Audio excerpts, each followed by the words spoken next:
Welcome to the first ever Experience Design Week Speaker Spotlight Series. I'm Kendra Cooper, writer and editor for CCW Digital, and your host for today.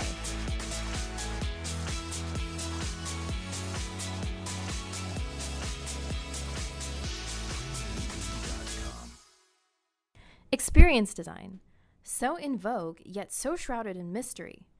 Put simply, experience design takes a bird's eye view of the customer journey by observing how your customers interact with each touch point, be it your mobile app, your website, or even how hard or easy it is to find items in your store. An experience designer's job is to observe and note customer pain and redesign the process to reduce customer effort. We have with us today two experienced designers from 7-Eleven, Lily Bather and Benjamin Judy. Lily is an interaction designer who is working to enhance the retail experience by crafting 7-Eleven's next generation of software applications, like the 7NOW mobile app. Ben, meanwhile, leads the UX team at 7-Eleven. He recently grew the team from a one-man operation into an 18-person army in just 4 months. So Ben, let's start with you. Can you tell me a little bit more about what you do at 7-Eleven? Sure, I'd love to, and thanks for having me on the podcast. This is a real pleasure. So as you said, what I do at 7-Eleven is I lead our user experience team within our digital group, and this is a new UX team that has formed here in 2018.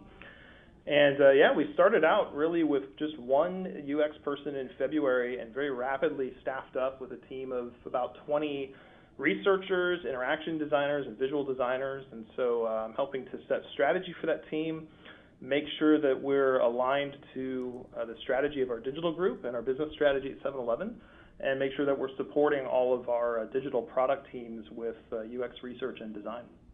That's great. And do you and Lily work together directly? Yes, absolutely. In fact, we're a pretty close-knit team. Even though we've grown rapidly to, as I said, about 20 people, we're all interacting very closely with each other, not only over the work of designing our digital products and services, but also in building our UX practice. Mm-hmm. So Lily, over to you. Can you talk me through your day-to-day as an interaction designer, and what exactly is interaction design? Yeah, sure. So you briefly mentioned 7NOW, that's one of our digital products, but we also support many others. So for example, 7 Rewards is our loyalty program, and we support both the web and the mobile platforms, and Scan and Pay is another feature in our 7-Eleven application, which is now in a pilot program in DFW. So part of our day-to-day work is to design the look and feel of these applications and test them with users to see how we can better improve these experiences. And how has the testing experience been like so far? It has been very interesting. We have a team of researchers who handle all the analytics and the user research, so we got a lot of insights from them, and we apply all those insights into our design. So it's a back and forth process of understanding the user and then presenting the user with our designs and getting feedback from them and trying to optimize. You never stop learning from users. That's what we found out. Right. And that's exactly what experience design is all about. Iterating, reiterating, prototyping. Yeah, definitely. And so as Ben said, we're a team of 20, and each one is more or less designated to a specific project, but we all try to act as a set of fluid designers. So we're not just hyper-focused on one product, but we get to meet with all the people in the team and share the knowledge, the insights that we've gathered from users and try to apply them to our products. And so, a lot of brick and mortar retailers are trying to improve the customer experience by introducing digital products, but in a lot of organizations, user experience design is still perceived as a cost center rather than a revenue generator. And often executives don't feel the need to get involved in the creative process at all. So Ben, I'm curious, how did 7-Eleven determine a need for a UX team, and how did you grow it so quickly? Yeah, that's a great question and a great point. So it's a funny story. I was not really brought in directly to build a large UX team, although I think the leadership here at 7-Eleven and in the digital group certainly had that idea in mind, that at some point they would internalize that function and probably have a UX team of some size. But I was really brought in for a much narrower role, really just to sort of set the UX strategy for the future vision of the convergence of these various digital products that we were experimenting with. So, for example, we have our loyalty program, our loyalty rewards program we call 7 Rewards. There are channels for that, such as the 7-Eleven mobile app and the website and customer-facing displays in the store. And then we have, some experiments, some things that we're piloting, such as Scan and Pay, such as the 7 Now delivery service. And so I was brought in really to set UX strategy around converging those, if you will, into a more streamlined, one app or a smaller set of apps for those things. But very quickly, what I discovered is all of these different product teams were asking me to do far, far more than one person could do. And as you can see, it's grown to a team of about 20. That such was the business demand for UX. So I would say a couple of things there. One is it really wasn't a sales job. I didn't have to convince anybody of the need for UX. It was very organic in that the leaders of each of the digital product teams, they knew they needed help, specifically with user research and interaction design and visual design of the apps. And then as far as staffing up, it's really just being in the right place at the right time, right? Being in an organization that is investing heavily in digital as a cornerstone of its strategy. And so, through a mix of hiring, direct hiring employees as well as contractors, just able to build up the team. So if anyone's listening for some magic formula for, sort of convincing enterprise executive leadership how to build a large UX team, I don't have any advice to give other than you've got to be in the right place at the right time. Yeah, I'm sure. Oh, I'm sorry. Go ahead, Lily. Sorry, I can probably complement that by saying that historically, 7-Eleven has heavily depended on external partners and agencies to do all of the design work. So over the time, we have outsourced design and even marketing. So we've now reached a point where it's unsustainable because these different projects now have to be maintained and support from inside. So it's the strategy that needs to come from inside. And they all need to have the same strategy and the vision. And so Ben can talk about how the team started, because he was the first one on the team. But speaking for myself, I've been in 7-Eleven since May. And so in these 7 months, we've managed to get everyone on board about the new team and providing the business what we have to offer. So, the need was there, and we have been given incredible support from high management because they believe in us, they believe in UX, and they were willing to invest in us. So it's now for us to live up to their expectations. Certainly, that's a great point, and I can understand why having an in-house design team helps with buy-in from management, but also, top-down buy-in and to make it stick and to make design an integral part of the way that you do business. So I'm curious, as you were ideating these digital products in the first place, what were some customer pain points or unmet needs that you identified? Yeah, we could talk at length about that. One specific example that comes to mind, I think a small story we can share that we will share in the workshop, is with our Scan and Pay service, right? So we started rolling out Scan and Pay in a very small pilot, just in a few stores, and we knew that customers would love the experience, and in fact they do when they try it. When people try scanning items in a 7-Eleven store on their phone, paying, and then walking out of the store without having to stand in line, it really is a fantastic experience. The problem is when we would ask customers if they would like to try it, we were really surprised by what we would hear. They would say, maybe later, I'm not that interested. And so it really was just a discovery process of, telling people about Scan and Pay versus them experiencing it and feeling the benefit. We learned a lot from that. That part of your UX strategy needs to be help customers directly experience and feel the emotional benefit of whatever your product or service is. That goes a lot farther than simply telling them about it. Yeah, and it sounds like one of those instances where you come out with a product that a customer doesn't even know they need, but you were able to anticipate that need before they voiced it. Absolutely. And, the world is changing. Certainly the retail world is changing very rapidly. I'm sure a lot of people are familiar with what Amazon is doing with Amazon Go, even though that's still very much an experimental pilot. But that experience of being able to walk into a store, simply pick things up and walk back out, and it being almost that simple, and really saving you a lot of time, making the shopping experience more convenient. I think that's still the bleeding edge of kind of brick and mortar retail. Most people don't expect that kind of experience or anything like it. And so for 7-Eleven to be playing in that space and really pushing the boundaries of what retail convenience is, we are actually pushing the boundaries of customers' expectations and even what they would tell you that they want. Yeah, so we know for a fact that one of the things people are looking for in the digital age is for everything to be more convenient. So that's part of what we want to achieve, to make a convenience store convenienter, if you will. Right, definitely. Yeah, and, I'm glad you mentioned that convenience piece because, of course, one of 7-Eleven's unique selling points as a convenience retailer is convenience. You have a massive footprint with over 65,000 stores in 18 countries. You serve 55 million customers on a daily basis. So, in the United States, wherever you live, you're likely to be within walking distance or a short driving distance from a 7-Eleven store. So I'm curious, why then was it important for 7-Eleven to go digital and focus on UX strategy and home delivery and things like that?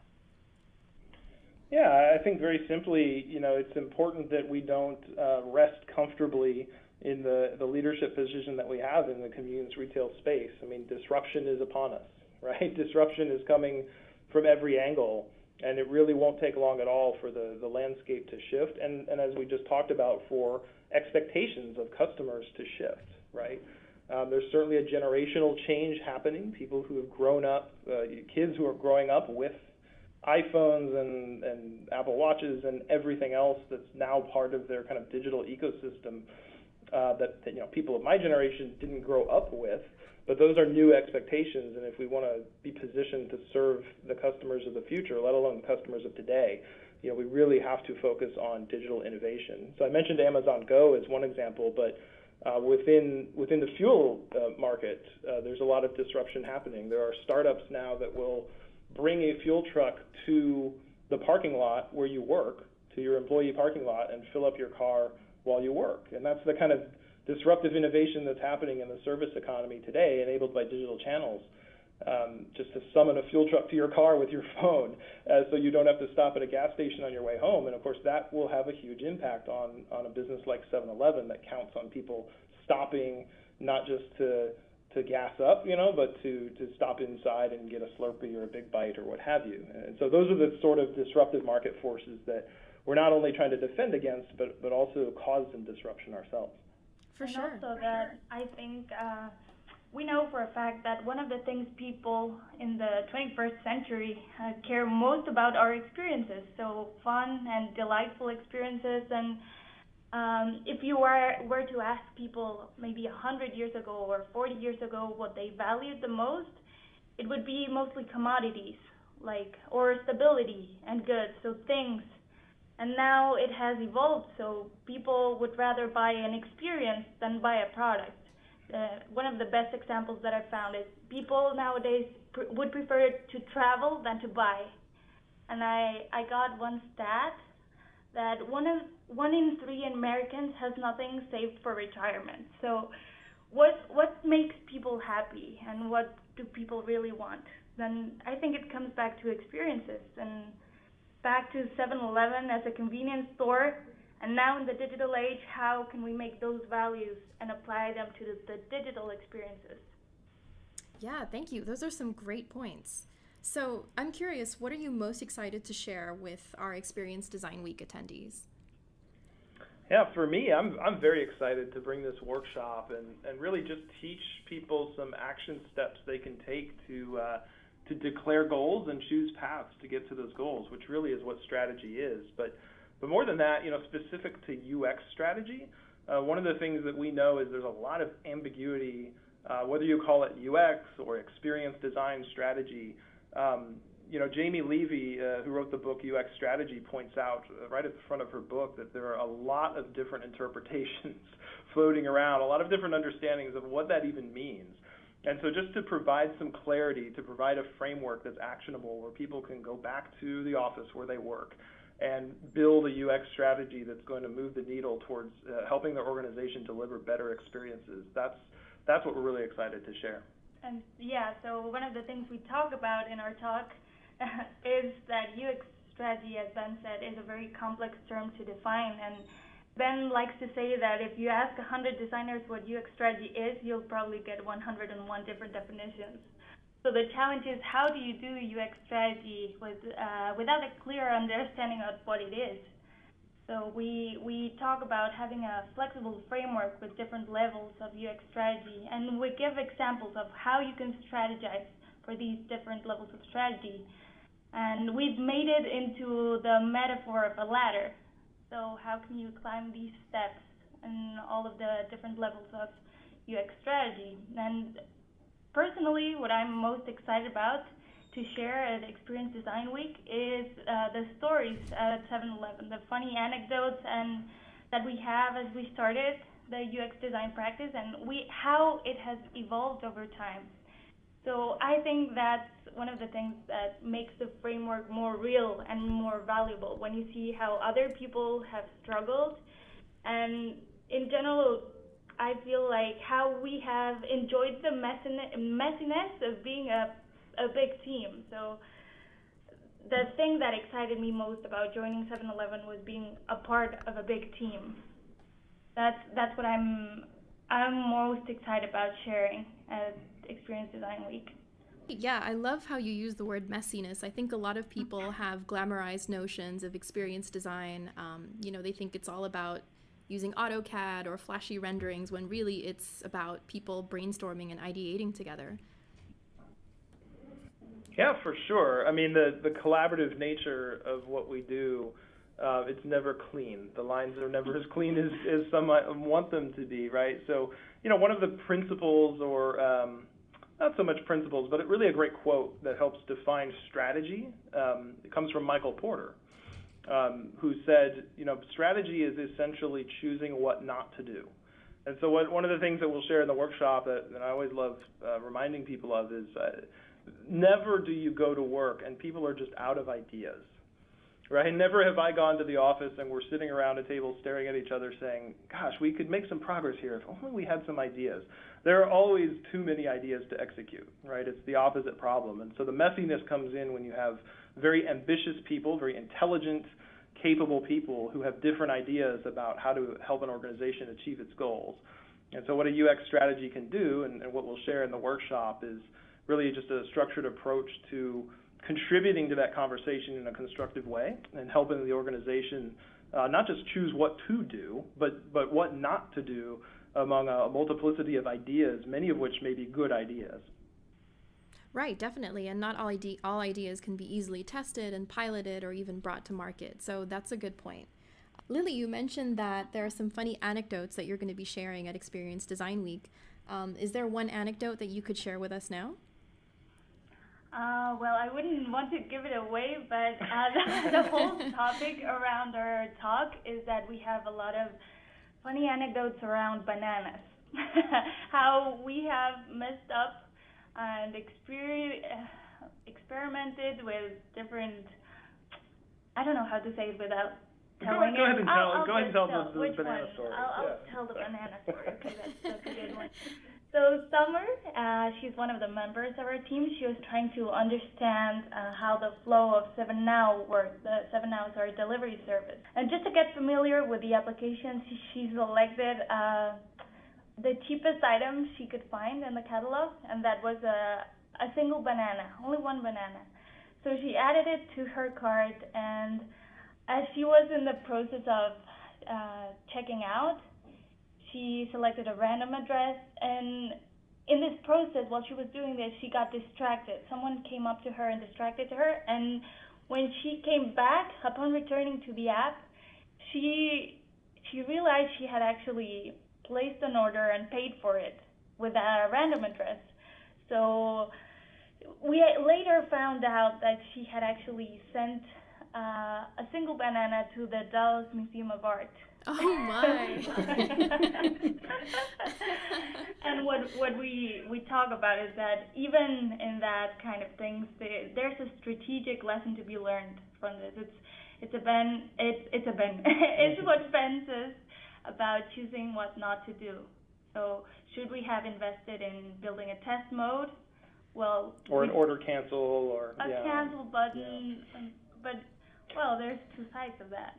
It's choosing what not to do. Is it more important to experiment and try things out, and even if you send some free bananas, it's okay because you'll learn things? Or should you be a little more cautious and foresee these unhappy paths? Yeah, at the end of the day, we supported the arts. So it worked out. Well, we're all looking forward to hearing more of those anecdotes at Experience Design Week. But before we do, I just want to ask each of you just a couple questions so we can get to know you a little better before we see you at the event. What is your guilty pleasure? Ooh, I was not prepared. For that. My guilty pleasure.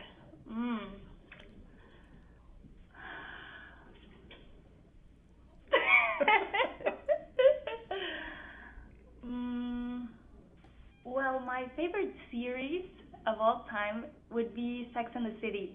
I'm a big fan of Sex and the City, so my guilty pleasure is all about, I think, being Carrie Bradshaw. I love shoe shopping, and I don't know, I'm just obsessed with that series. I don't know if that's my guilty pleasure, and I don't really feel guilty about it, so I would just say that. What's your guilty pleasure? Okay, so again, I don't know if I have any guilt about this, but one thing that I've really been turned on to in the last 2 or 3 years is kind of tabletop strategy games, right? So different board games or card games that have a strong strategic bent. I've got a group of friends that I play with pretty regularly, and the really cool thing is, it's just to give some examples of these. Like, people tend to think of, I don't know, Scrabble or Monopoly or something. This goes way beyond that, right? So some of the popular game titles out there right now are things like Pandemic or Terraforming Mars or Splendor. These are games that are not terribly popular, but they take a lot of strategy. They might take like an hour or two to play, and the rules are very complex. And the thing that I really love about them is there's a lot of strategy to playing the game, and there's also some really cool design to the game. Like the way the game mechanics are designed, the way the components of the game are designed are really cool. And on top of that, there are digital versions as well, usually on iOS, and so you can play on an iPad. And if I do have any guilt about it, it's the amount of time that I spend playing those games and thinking about the design of those games.